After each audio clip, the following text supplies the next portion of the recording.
Bonjour, je suis le frère Théophile Mongeli. Je pense que vous allez bien aussi par la grâce du Seigneur. Je passe par ce message pour vous parler de quelque chose qui nous a été communiqué par le Saint-Esprit. Avant tout, je remercie directement Maël et Orc pour cette opportunité qu'il nous a encore faite. Directement, nous avons nos Bibles, nous allons lire.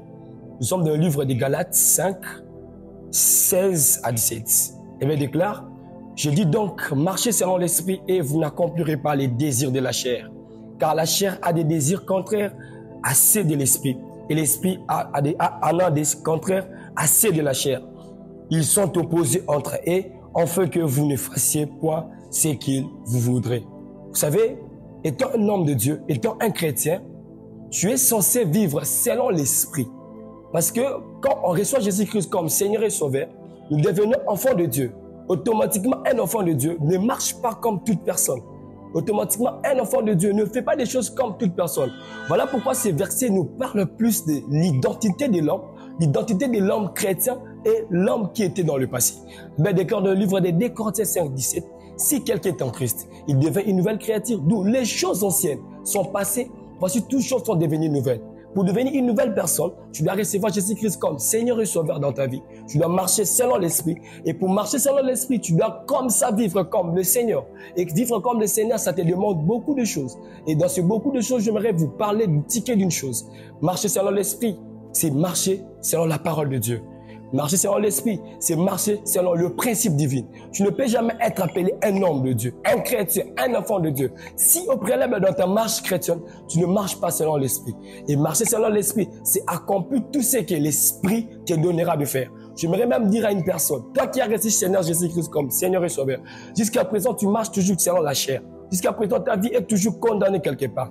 Jusqu'à présent, tu fais des choses comme si la vie ne volait pas. J'aimerais t'assurer une chose. Quand on reçoit Jésus-Christ comme Seigneur et Sauveur, notre identité en Jésus-Christ nous permet d'attendre Dieu, nous permet de faire des choses comme Dieu. Car la chair que nous portons, la chair que nous avons, la chair qui nous anime, va toujours nous amener dans des choses qui sont plus petites que ce que Dieu nous attend. Tout chrétien est censé vivre selon l'esprit.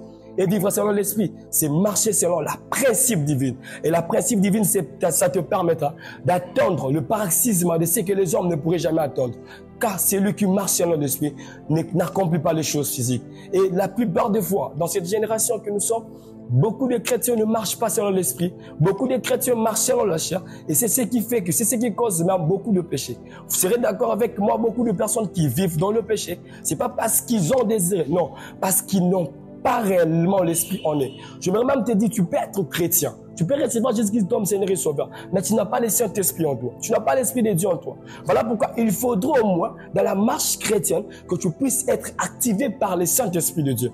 Car le Saint-Esprit de Dieu, c'est l'Esprit de Dieu. Et l'Esprit de Dieu t'amènera toujours à faire des choses que les humains ne pourraient jamais comprendre. Vous serez d'accord avec moi, selon le départ de Jésus-Christ dans sa carrière, il était en train de vivre comme un homme, il était en train de vivre comme un humain.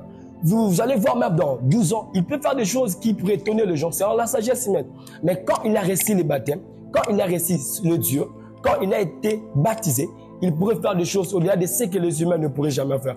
Toi qui es en train d'écouter les sons de cette voix, c'est un appel que je t'ai fait. Toi qui vis selon Dieu, tu dois désirer à marcher selon l'Esprit de Dieu. Car tu ne peux jamais ressembler à celui que tu as créé si au préalable tu marches selon ton propre esprit. Il y a de ces choses qui nous arrivent dans cette génération où les hommes de Dieu se contentent d'être, mais ils oublient, sans l'Esprit du Seigneur, on ne pourrait rien faire. Sans l'Esprit de Dieu, on ne pourrait rien faire. Voilà pourquoi j'exhorte. Toi, homme de Dieu, serviteur de Dieu, enfant de Dieu surtout, en qualité respectueuse d'enfant de Dieu, tu devrais normalement désirer de marcher selon l'Esprit du Seigneur. Car l'Esprit du Seigneur te donnera la force de tenter dans la tentation.